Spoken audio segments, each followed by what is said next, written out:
యవ్వన బిడ్డలారా, ఏదైతే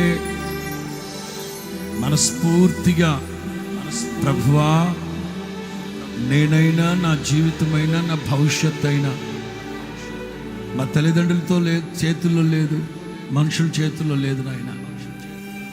నీకు మించిన క్షేమాధారం మాకు ఏముంది ప్రభువా? నీవే మా ప్రభుడువు, నీవే నా దేవుడువు. నీకంటే క్షేమాధారం మాకు ఏముంది? ఈ లక్షల మంది యవన బిడ్డలు మీ పాదాలు చెంత పెడుతున్నారు. మీ కృప కలిగిన హస్తములో భద్రపరచండి. ఒకడు తన కనుపాపని కాపాడుకున్నట్లుగా ఈ బిడ్డలందరినీ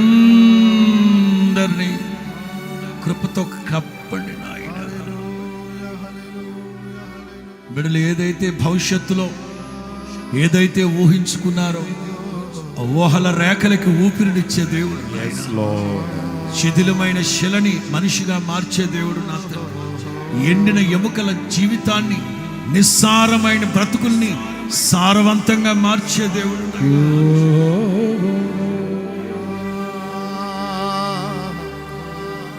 ధాన్యముతో క్రొత్త ద్రాక్ష రసముతో ఈ యవ్వన బిడలకి సొగసుని, సౌందర్యాన్ని, ఆత్మీయ సౌందర్యాన్ని మీరు కలుగు చేయండి నాయన.